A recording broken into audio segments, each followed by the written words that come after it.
Hello, everybody. I am continuing my coaching series with epilepsy as of right now, and I am going to do this video on education, basically furthering your education with college or whichever it is you prefer, and on employment. So, I will start with I'll start with employment because some of you jump right into employment out of high school. I will try to narrow this down as best as I can. I hope I don't make it too long. The first thing with employment is if you are not already aware, you have a right to whether or not you want to get a job. People cannot deny you a job or fire you because you have a disability. That's illegal. That's part of the ADA Act, if you're not aware of it. I was not aware of my rights then, but thankfully I had some people in my life to make me aware of them. So you must be aware of that. The second thing I want to share is it really, really helps when you're looking for a job, by my opinion, to find a job that's not only working for you and stable for you as far as what you like, but it also helps to find a job that you feel comfortable with your epilepsy, depending on how serious your epilepsy is, because you know that better than anybody else does.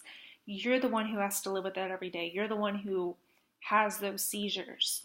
So you're the only one who knows what's safe for you and what isn't. Others can help you with that matter, but you're going to know that better than anybody else because you're the one living with it. So, for instance, right now I work factory jobs, different kinds of factory jobs, and that's because my seizures are under control with medication. If I have a seizure for any kind of trigger, like if I missed a dose, if I didn't get enough sleep, or any kind of reason, then I normally get an aura, so I know when I need to sit down. I normally don't have to worry about telling my employer. But if I had serious seizures like I did years ago, and I didn't know when it was going to happen, and if they were grandma seizures like they were years ago, then I wouldn't be working factory jobs right now because I personally wouldn't feel safe with it.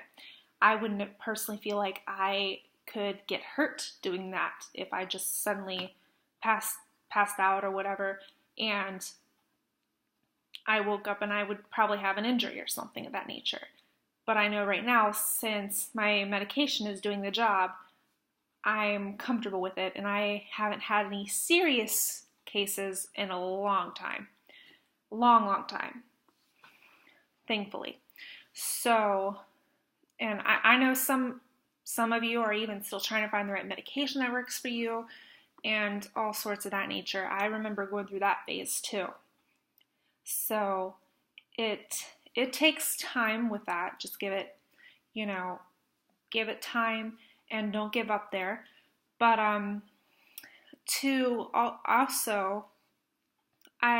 with employment, you have a right to whether or not you want to tell your employer if you even have epilepsy, because that's just part of your right.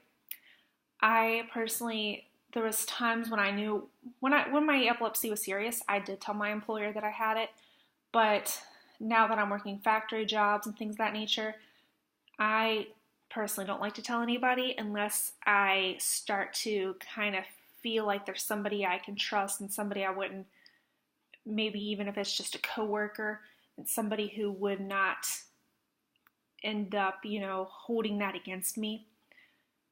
Because I personally always get worried when it comes to safety environments. If I come out and say that too soon to the employer or to the manager, they'll just get scared and think, oh no, you're a safety hazard. We can't have this. If you get hurt on the job, then everything is going to go wrong and we'll get blamed for it and yada yada. So I don't like to come out and tell an employer too soon as of now, because of the fact that like I don't even have any serious case scenarios where it's like I'm out like a light, and of course they have to find out what's going on. I don't have cases like that anymore, thankfully.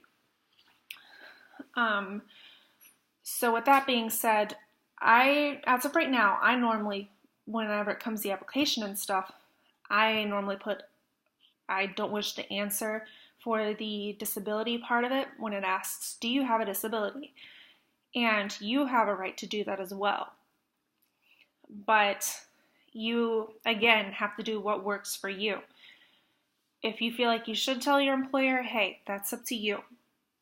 But if you're worried whether or not that would interfere with the job, and if it's kind of a job almost like factory work or something, and you're worried that they would draw the line too soon without knowing how serious from bad to good your epilepsy is, then it's okay to not tell them on the application. It's okay to just tell them when you get in and explain to them, hey, it's under control, I got the right medication now, there is no need to panic. Okay, so I